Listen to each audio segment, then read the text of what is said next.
Today, I've got some spring and summer decor ideas for you. Keep watching. I'm Brandy, and this is Making It My Own DIYs. Welcome back. The first project is going to be a wreath.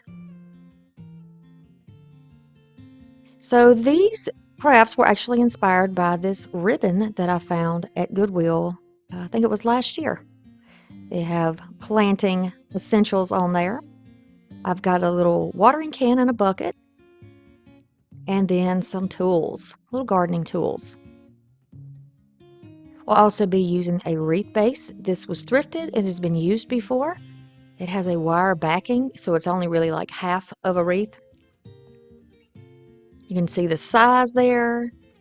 And then we're going to put the part with the glue on it toward the top, the bulk of the glue. And then I'll show you what you can do to get rid of the little sections of glue when you buy the thrifted pieces.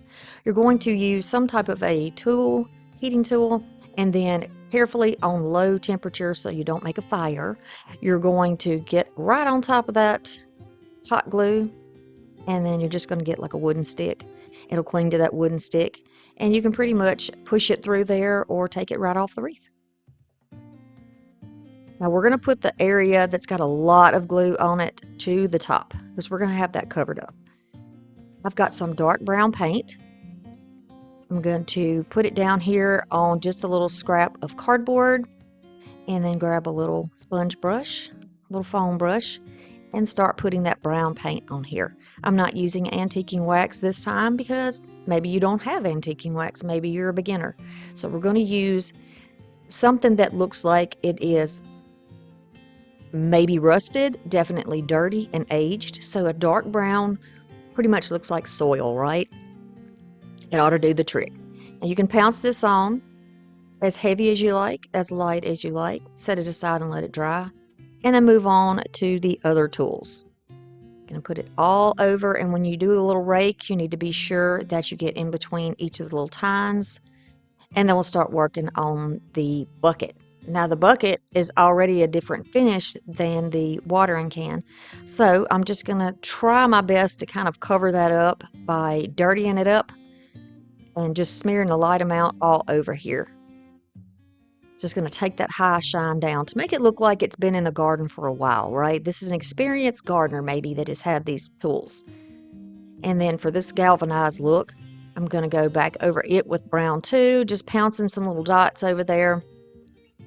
Any area that has a seam on it or where the pieces connect, certainly concentrate some of the color down in those spots because that's where dirt would normally collect, and that's also where rust would start to form, would be around the joints of those pieces.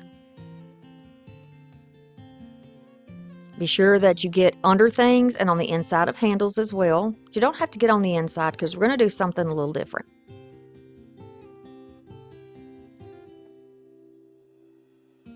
And then you can set aside, let it dry, and then we'll start working on the next layer. Be sure that your layers are dried in between. And pretty much these aging techniques you can use on a lot of rustic decor pieces. So just take this knowledge if you don't like the decor and use it on other things you do like. I'm going to do the same thing here, but this time I'm going to work mainly on this bucket around those seams, right around the edges where they would be welded together, or however they do metal pieces. I'm pretty sure it's welding. You go through here and tap it all down in there, and in the little gaps that are in between where the ends meet or the pieces meet, be sure that you get right in those spaces too. If you can't get it with your sponge brush, go ahead and grab a brush with some bristles and push it into those spots, and you'll see me do that in just a minute as well. Be sure you get your handle for your bucket. Now these were thrifted, but you can get the little white buckets from Dollar Tree. Now you can see I'm pushing the paint into the little cracks there. You can get the little white paint buckets from Dollar Tree. Maybe you can get the galvanized buckets possibly. And the little watering can actually came from Hobby Lobby, but this time of year, I think the spring goes on sale for like 40% off, so you can probably find that there again. It had a little tag on it and I took it off. But this didn't have a tag. Okay, now I'm going to take that And I'm just gonna stipple, stipple, stipple all over the place and get that in there all over it. So you see the same idea here. I'm making sure that I kind of take that silvery metallic shine down a bit, and here going on the inside of the handle. And then you can make this as thick as you want. Let it dry in between layers, and then you can add more if you want, or you can stop wherever you like. If you like the metal look without any of the aging, do it that way. Totally up to you, but I think for rustic or farmhouse, this aged look really does the trick.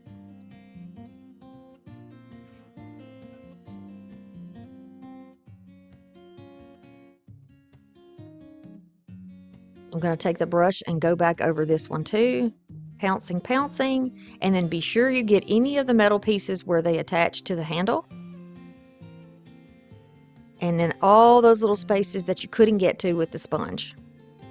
Also going to take a little of that paint and darken the handles to make those look aged as well. We want the whole piece and all the pieces to look like they are all from the same gardener or the same little gardening shed. Maybe this is from Mr. McGregor's garden. Y'all know who Mr. McGregor is? Tell me in the comments if you know who that is. All right, so now I'm just going to take some pewter gray because I was not happy with the way that this still looks shiny underneath. And I'm just going to kind of, I say stipple, what I'm doing, if you're new, is just pouncing this up and down. I'm using a brush that does not have a flat end. It almost looks like it would be a stencil brush, but it's not because the end is not flat. It has a bit of a taper to it.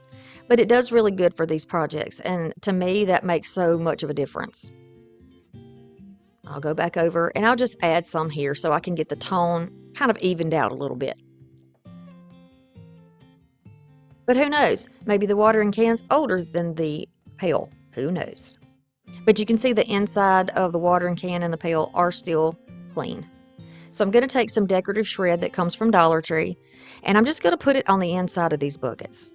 You know, on the bucket and the watering can. Now I'm using brown just because it's an organic kind of color and matches what I have going on here. It's just to fill it up. It's not to signify dirt or soil or leaves or water.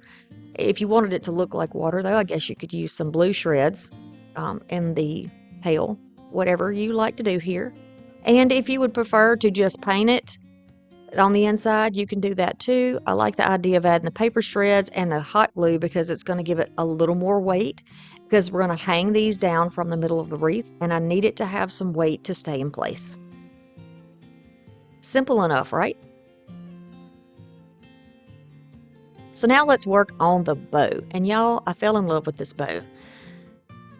All right, I am going to be using 2 pieces of the white and 3 pieces of the black. I'm not going to use the green. I thought I might, but I'm not. And then I'm going to use some of this. It's like a ribbon, but it's actually like a deco mesh texture, a plasticky and fabric texture. And I'm going to thicken up these pieces of ribbon because they don't have any wire on them. So they're going to be a bit floppy for the size of bow we're going to do. So you can accomplish that by putting it on a stiffer background, and that's what I've done. I added some hot glue on here, and I'll show you again how we do it. On the back side of the pretty ribbon, I'm going to add squiggles because it covers more surface with less glue. And I'm going to put that down and use a little rubber spatula to pat it all into place until I have 2 of the white and 3 of the black. Okay, once it is cool and dry, I'll start forming the bow. Now this is going to be done sort of like a funky bow, but we're going to sort of modify it. And the length of this ribbon is about probably 2 feet if I had to guess. I didn't get that measurement for you, so I do apologize for that. But I'm going to take it, fold it in half, and then hold it in my fingers, pinch it together and hold it between my forefinger and my thumb. I'm not going to move anything once I get it in my right hand. It's going to stay right there. My left hand's going to be doing all the work. And I am right-handed, by the way. But if you need to do it in the other hand, you certainly can. I'm going to alternate the white with the black ribbon, going back and forth. Okay, so white, black, white. I'm going to add a black. Then I'll go back and add a black in front of the first white. Okay, we're going to do it halfway up. See, halfway up, pinch it up. Now I'm going to make this one. This just takes a little practice, but I love the bow that you can get from this. I'm going to call this a modified funky bow because I know that you use a similar technique for the funky bow, but instead of having all those extra tails, we're going to have half the amount of tails we normally would have. Okay?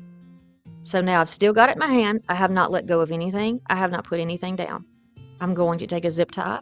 I'm going to make sure that it's facing the correct direction. Slip it in my thumb. My hand is still in the same place. I'm going to slip it through with my left hand and then start pulling on it to get it straight. Now you can let go of it. Cut off your tail. So now we have 5 tails and 5 loops. I am just going to cut mine in a slant, but you can certainly go ahead and cut yours in a dovetail if you would like. Leave them a little on the long side until you get them on your wreath. And then if you would like to trim them down some, you can do that, and I will show you how. All right, so now I'm going to flip this over and put the pretty side of the bow toward the table. Sometimes they stay, sometimes they flip back up, but when you get them back in place, they're going to be absolutely fine. And the stiffer the fabric of your the ribbon pieces, the easier it is to make this happen. And also, if you have something that's wired, that helps as well. But you can do it without wire, and I'm showing you how to do this without wire. So now, instead of putting them all the way out, I'm putting the loops at the top and all the tails on the bottom. Then I'm just going to kind of fluff a little bit on that bow to see what I like. And I think this is going to be perfect. I'm going to get my placement here, right across that glue. Remember that messy glue spot that was still up there? And then I decide, you know what? This is showing a little bit too much, so I'm going to tie it off and cover it up. I'm going to take that bow with a piece of jute, tie it around the middle. I keep a big roll of jute in a box that has a hole in it, and I just pull out what I need and cut it off. I know y'all probably seen that before, how I made my little jute storage, and it keeps it from getting tangled up, which I love. Okay, so then I'll flip it over. I've tied it off. Now that's all covered and it blends in nicely. I'm going to make sure those tails are twisted. The pretty side is out. And you can keep moving those around, and you're going to have to until you get it locked into place, of course.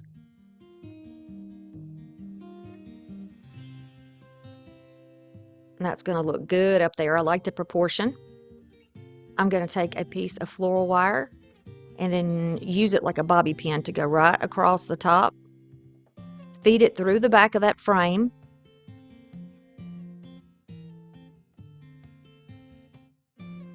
Just take your time with this. You can see where it hangs out in the back. One is under toward the bottom and one is more toward the top, which works perfectly for what we're going to do here. Because we're going to, after we've got it twisted, don't cut it off. I'm going to take a little loop. This just came off of some type of a curtain thing. Or it may have been from a shower curtain. Not entirely sure. But some type of a little ring. You could even use like a pop top, like a Coke top. And I'm going to just twist this all the way around it. It is going to be hanging in the center of that bow to the back of the wreath, so you won't be able to see the mechanic part of it. After I've twisted it in place, make sure nothing comes loose.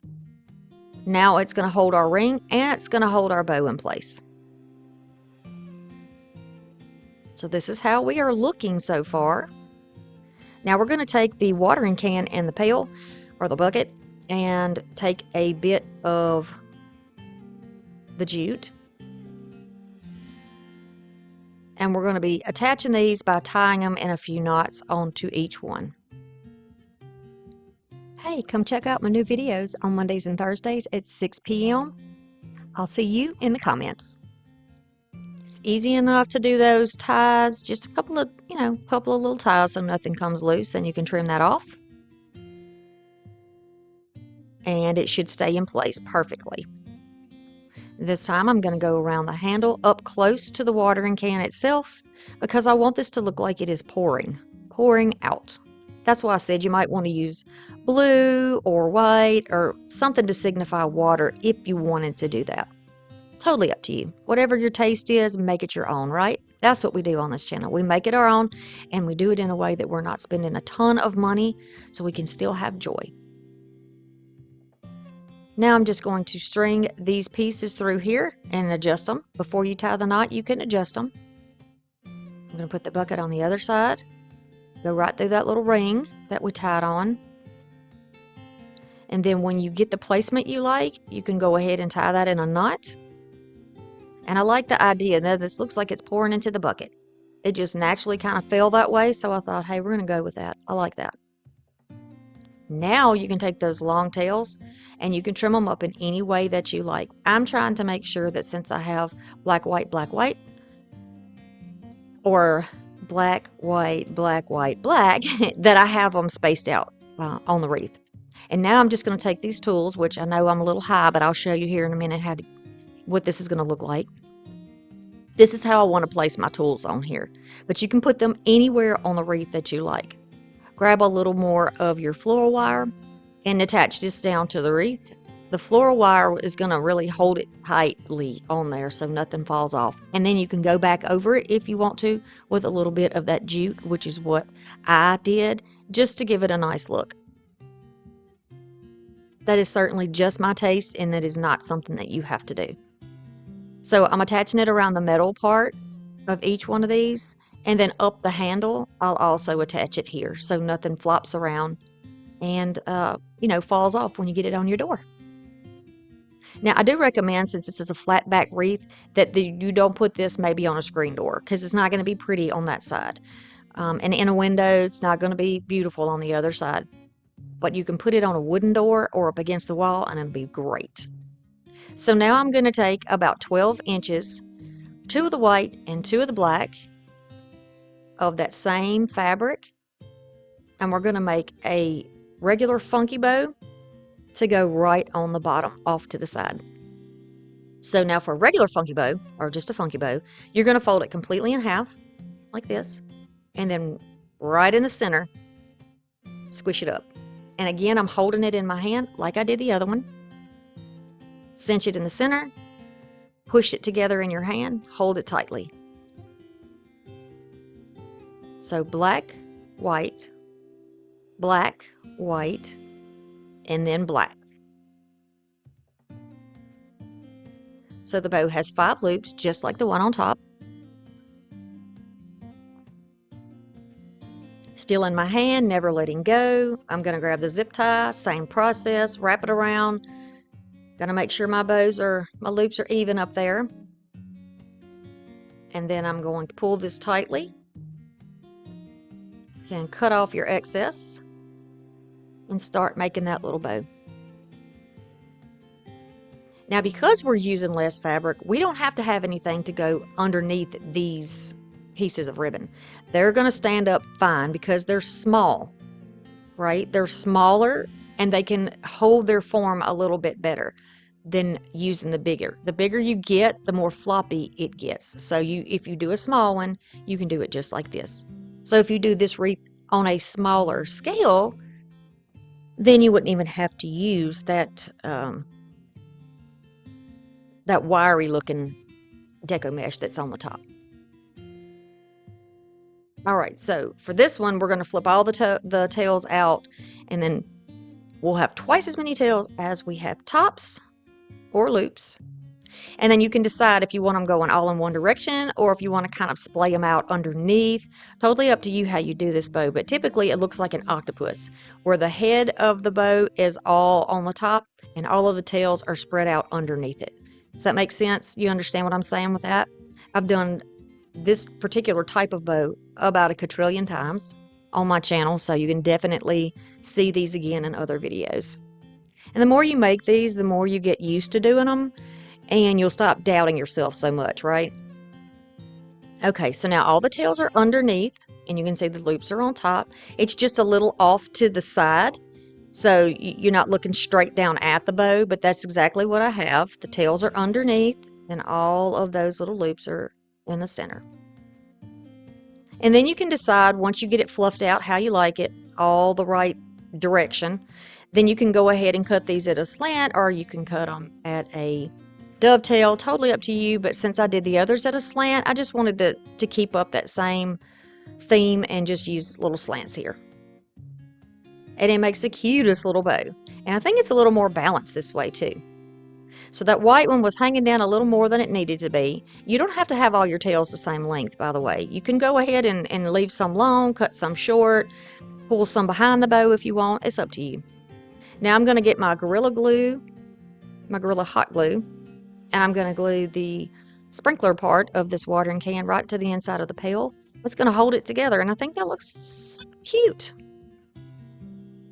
You can add flowers on here, artificial vegetables. You could put some carrots in that bucket, whatever you like. But this is how it will look.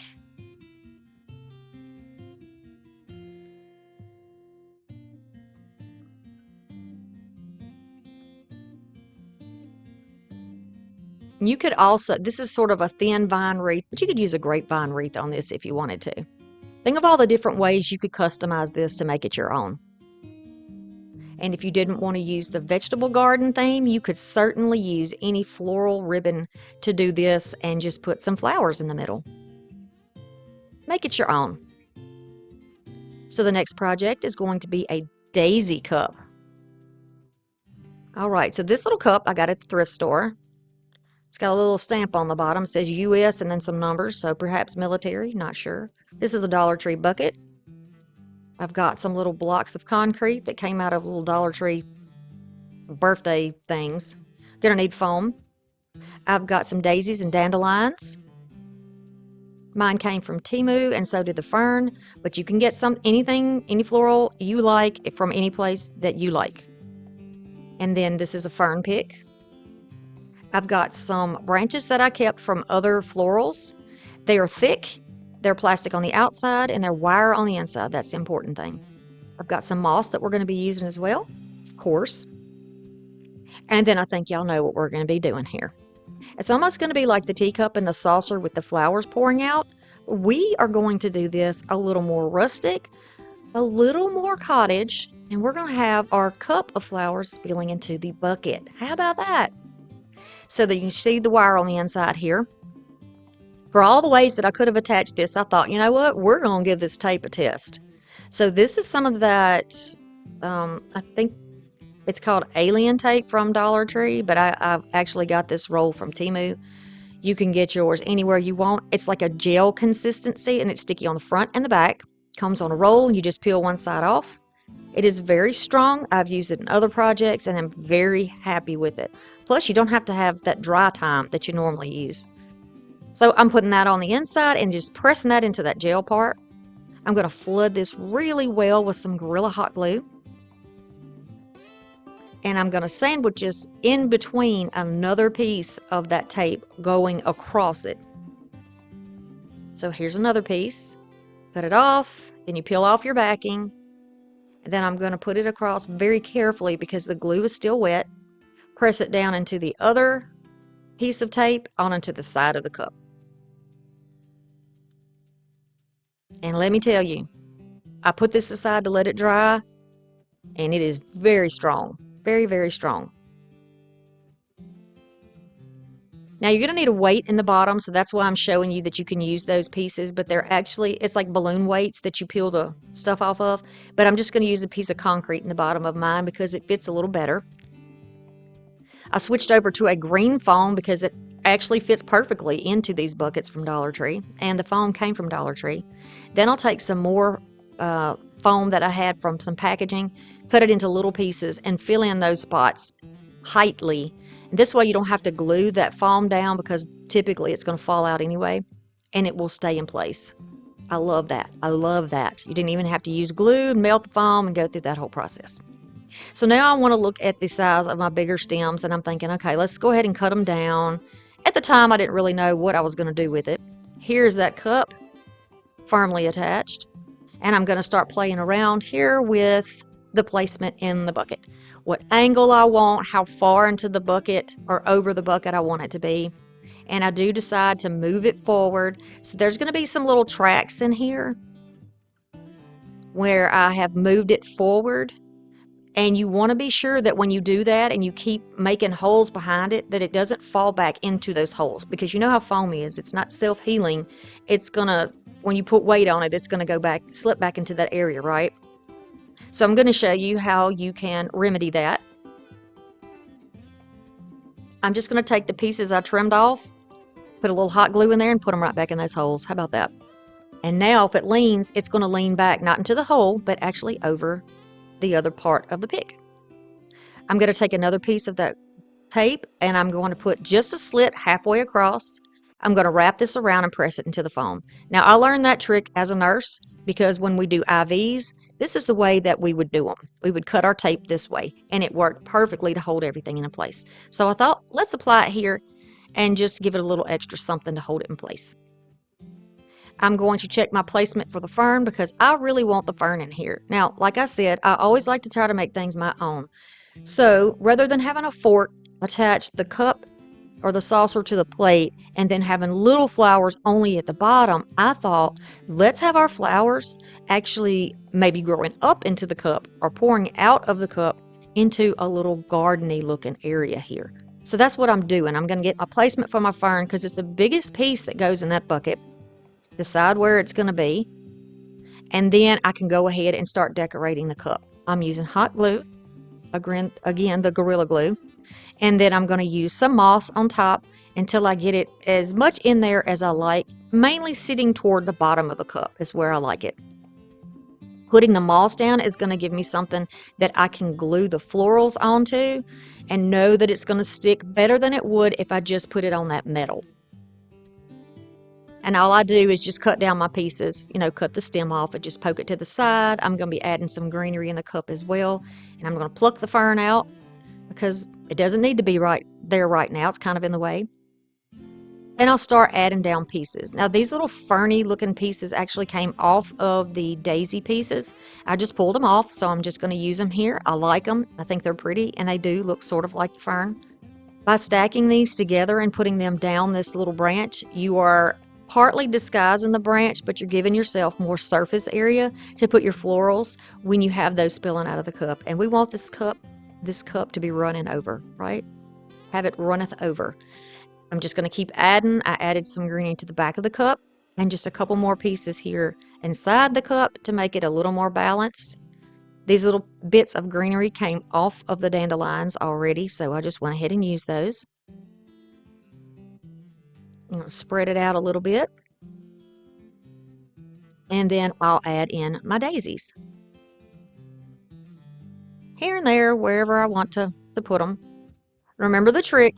Use your heat on top of the little flowers if they're bent up and ruffled up. And this will help hold everything into place and make them pop out like they are fresh and new, like they should be. And then I'll just take those and glue those onto the stem or the little greenery that we put down. Put as much or as little as you would like. You can see I added also some of the dandelion there. I'm going to flip this bucket over, support it. I'm going to support that cup. I don't want anything to get broken. And then add the flowers and the greenery on the back. All right, so now it's all of my mechanics are covered. I love the way the daisies and dandelions looks together, and I love that they both can be wild flowers. We're going to put that fern back in and fluff it out. Remember when you get ferns or any types of greenery really that you need to fluff. That includes your flower picks too, especially if you're going to be having them all left together in one piece. Fluff those out. Look how wide that fern can be if you really work on it for just a moment. I've decided to cut these daisies down into more manageable pieces, and they happen to be on sprigs of 2, pretty much, I think is how I left them. And I am just going to start putting those here and there. I know you can't see me over there on the right side, but you will in a minute. And there we are. And then you can also cut these off in pieces of 1, so you have individual flowers. And you can add those wherever you like. Now this is a wild looking bundle, a wild looking bunch. So I am going to have this kind of growing all over the place. You know how I like to do mine. Let's make it look like it does in nature. This is not manicured. This is very woodland and rustic and beautiful. I'll keep adding here and there. Some of the little flowers are longer than the others, and that's okay. We'll let them do their thing, let them be our little flyaways. I'm going to weave them around the fern that's in there. Because, you know, the flowers want to peek their way up through into the light, right? And apparently it's filtered light if it's in there with a fern. So we want to have them peeking around the fern to get to the light. So far, so good. This is how we are looking right now, ladies and gents.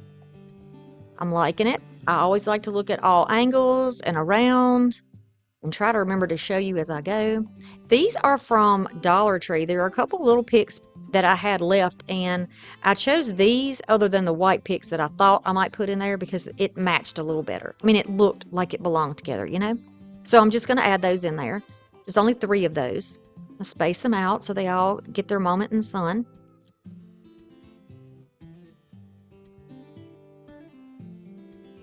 Love the wild look of this. It's so springy. Now I'm going to grab that moss, and we'll be poking that moss in there underneath the greenery, the florals, and onto the foam on the top of that bucket. Because what we're doing essentially with this is covering up all of the foam, making this look like it's growing out of some moss. So I'm just going to take little bits and just push it in there around the stems of everything in there. So when you look down from any angle, you see the moss. So here is that beautiful piece with the moss in it and the beautiful flowers coming out of the cup. And this is the front side of it. And by the way, if you wanted to paint your cup and bucket, you can certainly use the same techniques that you used in the previous project. And then I'm going to flip it around and show you the back so you can see that it is covered there and you don't see any of that original stem that we used. I love this little piece. The next is going to be a terrarium. So I've got these white picks out, but I actually switched to yellow. Some very little terracotta potters. And then some little candles. But you can use tea lights if you don't have any like this. This is some foam. I will explain later on that. And I'm going to use some hunter green paint. Any dark green would be nice that you have. And this little white terrarium that I got at the dirt cheap store, but it came from Target, so perhaps you can find something in the spring and summer like this to put aside. I love that it lifts off. This is going to make it so much easier for us. We're going to take it outside and give it one good coat of this spray paint. So here's what that looks like. There's some lighter areas and darker areas. Perfectly fine. We're not done with the paint job. These pieces of foam I'm going to cut down and glue in place. Now they actually came from the insides of the canvases that I buy and use in my projects. And you know I like to keep everything I get, right? Well, this is in my foam bucket in my closet because they work really good for all kinds of projects. And it looks like garden rows to me, so how cool is that? Now make sure you leave space because this sits down in there and it needs to have enough space to get around the foam and sit flush down in the bottom. I'm going to take some Java chalk paint for the next part of this paint process. Here's my chippy brush. I think it's a 2-inch brush. I'm going to go into that Java paint. And then when you push it off, like when you do it like this, you're actually shoving that paint up into the bristles so you don't have to dip in there as much actually. It holds onto the paint for you. When you pounce up and down, focusing on the corners, you're going to get that aged look, and it is going to give it more of an earthy look. Hunter green has a tendency to pull blue, and you know, if I had a different color green, I probably would have used that, but you know, this is perfectly fine. There's a little hole in there. It's made into there. I don't know why, but I thought it was a white speck when I was doing it. So continue around here and go kind of curving up on your corners and then focusing around the edges and then just dotting it through the middle. Any spot that looks a little bit wider, go ahead and, take that opportunity to darken that up as well. I'm also going to go over the foam on the inside and the inside areas of this so nothing shows when we get our piece together. And you want to be sure that you give this a chance to dry thoroughly before you start putting your greenery in here, or you're going to have paint all over your fingers like I typically do. So now I can move it aside since it's all wet by just sticking a little, it's almost like a skewer down in there, putting it in front of my fan to dry. Now we'll go on the top part, or the building part. The entire thing, and focusing on the corners and where the pieces meet is the idea on this project. You can make it as dark or as light as you would like. I really enjoy the look of this. I think about something that is mossy, that is moss covered and has been in the woods for a long time. So you kind of see the moss, you kind of see the mud. You know if you've ever walked through the woods, what it's like in the springtime. Everything is typically wet and green. Or if you live in the South, it's practically like that all the time. But I'm not mad about it. Okay, so you're going to keep going, and be sure that you get the insides as well, and the bottom part. Don't leave anything off. Try and, flip it around in all directions. Don't leave anything off. Now, I said Potter in the beginning because my daughter loves Harry Potter, so I'm sure if she watches this video, she'll be tickled about that. I am going to take that brush. I'm not adding anything extra. This is that same Java paint that we used before. And I'm just going to go over all of the flat surfaces on here, just swishing it back and forth. When you do that, it's going to catch on the lip and the top and the bottom. And that is what I like, because that's where dirt would collect, right? We're going to continue on and do the same process. This is a little bit quicker because, if you know, you know. We're also going to do the top. Be sure you get that part. Don't worry about the inside. And you don't have to do the bottom. This gives it that great dimension, and it gives it an aged look, like it also has been in the woods. We want all the pieces to look similar, right? Because they've been in the woods. That's the idea. I'm going to take some of this walnut spray. Now, I'm always experimenting, so I thought, okay, let's use this beautiful walnut spray. It works so good on the other projects. But it just bubbles up and sits on the top. So I set it aside hoping it would dry. It did not. So this is what I'm doing. I'm taking that brush and I'm going to use that same board. I haven't added anything, but that little piece that had it, where I was kind of wiping the brush a little bit. I'm just going back into that, and I'm going to start lightly and add. See how it did not dry at all. It looks like a burnt marshmallow, doesn't it? Sort of does. But I'll take that brush and I'm just going to let it get on there, and I'm like, okay, well, let's try just blending these two together. Makes a big old mess. So I'm going to kind of pat it and squeeze it, but not rub it off. And then go back over it. And then I'm thinking, okay, now this I could deal with. This looks like, yeah. And then when you turn it on, look at the difference. And I love that. I love that look. So I went ahead and did it with all of them, put them aside and let them dry. Now we can reassemble the terrarium. Perfect. It is locked into place. Again, I'm looking at it to see if anything needs a little extra paint, and I'm totally satisfied with the way it looks. Now the candles are going to go inside the pots, just like you see over there. I wanted to make sure they were going to fit, and they do. I'm going to grab some fern picks. I have 3 different kinds. I actually have this too, and these are scraps. You can grab your stuff at Dollar Tree. Here's some yellow picks. The ones I told you I changed over to because I didn't like the white. So I only have 2 of these, and they're very thick and very well made. I am going to take these and put them crossways across the terrarium, so there will be some in the front and some in the back. And I'm stabbing the stem down into that foam that's in there. The other greenery, I'm going to start adding in this fern. It's a little bit more lacy, a little bit more fragile. I'm going to do it in 3. So I'll put 1 going up and kind of to the side. And fern grows up and out, right? It grows up, and then the weight of it starts to pull it down. So I am going to put the pieces where they look like that process, like the regular natural process where it is beginning to loop over. I'm going to start adding some of these little scraps that I had. I love these. They're so pretty. and they are thrifted as well. I'm going to poke those in there. I want them to be in the inside, but falling into the outside. They're growing, they're blossoming, they're not blooming because it's a fern, but they are just living their best life in this terrarium in the woods, and they are happy as they can be. Think of a little cottage in the woods, and the little planters are outside, and somebody's had that garden forever, and they're now not having to work so hard in the garden because their stuff is growing on its own. It's been there so long, everything comes back on its own. I'll add this yellow into here. I'm really digging the yellow for spring this year. I'm seeing myself really attracted to yellow. The yellow and the green together, I really like. So I'm going to just add these pieces in, and then you can also cut your pieces down. So these are actually on little branches of 5, but the second 2 on the bottom can be cut off so that you have little sprigs of 3, and that will give you some variety in the height and the way they look.